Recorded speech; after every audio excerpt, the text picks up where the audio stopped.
ইবলিস তার সিংহাসন গেড়েছে সাগরের উপরে। ইবলিসের সিংহাসন কিসের উপরে? বিশাল বড় সাগর আর মহাসাগরের উপরে ইবলিস শয়তান তার সিংহাসন নিয়ে বসা। প্রতিদিন সকালবেলায় শয়তানগুলোরে মানব রাজ্যে পাঠিয়ে দেয়, যা তোরা মানব রাজ্যে চলে যা, যে মানুষকে ওয়াসওয়াসা দেয়, ওয়াসওয়াসা দিয়ে খারাপ কাজ করা। সারাদিন খারাপ কাজ করার পরে কি কি ওয়াসওয়াসা দিল, কি কি খারাপ কাজ মানুষের মধ্যে ঘটালো, সন্ধ্যাবেলায় সব শয়তানে সেই ইবলিসকে বয়ান শোনায়। সন্ধ্যাবেলায় শয়তানগুলো এসে বলে, আমি এক লোককে দিয়ে মিথ্যা কথা বলিয়েছি। আরেক শয়তান বলে, আমি নামাজ কাজা করিয়েছি এক আল্লাহর বান্দাকে দিয়ে। আরেকজন বলে, আমি ওজনে কম দিয়েছি। আরেকজন বলে, আমি সুদের ব্যবসার মধ্যে টাকা লাগানোর ব্যবস্থা করে দিয়েছি। এক একজন এক একটা ওয়াসওয়াসা দিয়ে আল্লাহর মুমিন বান্দাদেরকে ধোঁকা দিয়েছে। এগুলোর ফিরিস্তি এসে সব শয়তানেরা ইবলিসকে শোনায়, কিন্তু কোনো কথাতে ইবলিসের মন ভরে না। কোন শয়তান এসে বলে, আমি তো এমন মদের আড্ডাখানায় নিয়ে গেছি আল্লাহর বান্দাদেরকে, এগুলো নামাজই পড়ে নাই, খালি মদ খেয়েছে।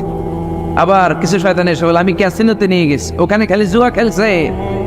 আবার কিছু শয়তান এসে বলে, আমি বাজারের মধ্যে ফরমালিনের এই ওয়াসওয়াসা ঢুকাই দিছি। একটার পর একটা শয়তানি ফিরিস্তি তারা ইবলিসকে শোনায়, কিন্তু কোনো কাজে ইবলিসের মন ভরাতে পারে না। একজন এসে বলে, আনা মা তারাকতুহু বাইনার রাজুলি ওয়া ইমরাআতিহি হাত্তা ফাররাকতু, আমি একজন ইমানদার নারী পুরুষের মধ্যে ঝগড়া লাগায়া ওই ঝগড়া বাড়াতে তালাক পর্যন্ত নিয়ে গেছে। নাউজুবিল্লাহ পড়বেন না? শয়তান এবার তার উপর খুশি হয়ে যায়। সব শয়তানগুলোকে ঠেলে ইবলিস এই শয়তানকে কাঁধে তুলে নাচতে শুরু করে দেয়। কারণ মুমিন বান্দার সংসার যদি ভেঙে যায় শয়তান খুশি হয়ে যায়, আর মুমিন বান্দার সংসার টিকে থাকলে খুশি হয়ে যায় কে? এজন্য নীলফামারীর ভাইয়েরা, ঝগড়া করা যাবে না। দাম্পত্য জীবনকে সুখী করতে চাইলে ঝগড়াকে আমরা নো বলে দিব। ঝগড়া অনেক সময় হবে, কিন্তু এটাকে বাড়তে দেওয়া যাবে না, এটাকে আমরা স্পেস দিব না, ওইখানে থামায় দিতে হবে। রাজি আছেন তো সবাই? আল্লাহ রাসূল সাল্লাল্লাহু আলাইহি ওয়াসাল্লামের ফ্যামিলিতে ঝগড়া হতো। আম্মা জান আয়েশা রাদিয়াল্লাহু তাআলা আনহার সাথে আল্লাহ রাসূল সাল্লাল্লাহু আলাইহি ওয়াসাল্লামের ঝগড়া হতো, হাদিসে পাওয়া যায়। কিন্তু এগুলো ছিল মধুর ঝগড়া, সুন্দর ঝগড়া। সুবহানাল্লাহ পড়েন। আল্লাহর হাবিব বলেন, ইয়া আয়েশা ইন্নী লা আ'লামু ইযা কুনতি আন্নী রাদিয়া ওয়া ইযা কুনতি আলাইয়া গাদবা। ও আয়েশা, তুমি কখন আমার উপর রেগে থাকো সেটাও আমি বুঝি, আবার কখন খুশি থাকো সেটাও বুঝি। আম্মা যারা এসে বললেন, ইয়া রাসূলুল্লাহ, ইয়া হাবিবাল্লাহ, কেমন করে আপনি বুঝেন যে আমি আপনার উপর রেগে আছি, আবার কেমন করে আপনি বুঝেন আমি আপনার উপর সন্তুষ্ট আছি? বিশ্বনবী বললেন, আয়েশা, তুমি যখন আমার উপরে খুশি থাকো, আমার উপর যখন তুমি রাজি থাকো, তখন তুমি দোয়ার সময় এইভাবে দোয়া করো, ওয়া রব্বি মুহাম্মদ, মুহাম্মাদের রব, আপনি আমাদের সব গুনাহগুলো মাফ করে দেন। আর যখন তুমি আমার উপর রেগে থাকো, তখন তুমি আমার নামটা মুখ দিয়ে উচ্চারণ করো না।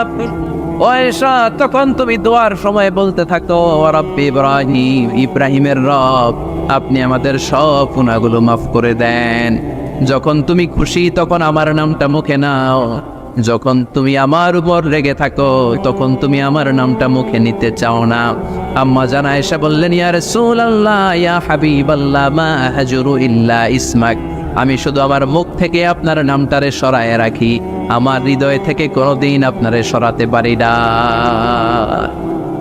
মা হাজুরু ইল্লা ইসমাক, নবী হে, আমি তো শুধু মুখ থেকে আপনার নামটারে বাদ দেই, আমার হৃদয় থেকে তো আপনারে বাদ দিতে পারি না। আমার হৃদয় পুরোটা জুড়ে শুধু আপনি আর আপনি। চিল্লায় পড়েন আল্লাহু আকবার। তার মানে আম্মা জান আয়েশাও আল্লাহ রাসূল সাল্লাল্লাহু আলাইহি ওয়াসাল্লামের উপর রেগে থাকতেন মাঝে মাঝে। বিশ্বনবী মাঝে মাঝে রাগ করতেন। একবার খুব বেশি রাগারাগি হয়ে গেল, অনেক ঝগড়া হয়ে গেল। এবার আল্লাহ রাসূল সাল্লাল্লাহু আলাইহি ওয়াসাল্লাম খেয়াল করলেন না, এত ঝগড়া তো করা ঠিক হবে না। তখন আল্লাহর হাবিব সাল্লাল্লাহু আলাইহি ওয়াসাল্লাম বললেন, আয়েশা, চলো মিটমাট করি। কি করি? হ্যাঁ, মিউচুয়াল করি না, মিটমাট। এই যে ঝগড়া লাগলে আবার যে মিলায় দেয়, এটা কি বলেন আপনারা নীলফামারীতে? মিটমাট। আল্লাহ হাবিব সাল্লাল্লাহু আলাইহি ওয়াসাল্লাম বলেন, আয়েশা, চলো আমরা মিটমাট করি, আমরা আর ঝগড়া না করি। আম্মা জান আয়েশা বললেন, ঠিক আছে, চলেন মিটমাট করি। বিশ্বনবী বলেন, ঠিক আছে, একজনকে নিয়ে আসি যে দুইজনের মাঝে মিটমাট করাই দিবে। কারে নিয়ে আন? ওমরে ফারুককে নিয়ে আসি। আম্মা জান আয়েশা বলে, না, ওমরু গলিদ, ওমরের মেজাজ গরম, আমার ভয় লাগে।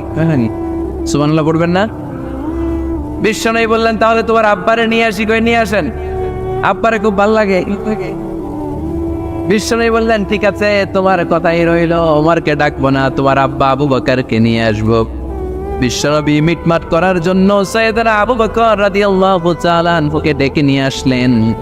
সাইয়েদনা আবু বকর রাদিয়াল্লাহু তাআলা আনহু ঘরে ঢুকলেন। বিশ্বনবী বললেন আয়েশা, আমার আর তোমার মাঝে কি নিয়ে ঝগড়া হয়েছে, কথাটা কি তুমি বলবা নাকি আমি বলবো? আম্মা জান আয়েশা বলেন আপনিই বলেন, তুমি মিথ্যা বললেন না, যা ঘটছে ওইটাই বললেন। ওলা তাকুলিল্লাহ হাক্কান, যেটা সত্য ওইটাই বল।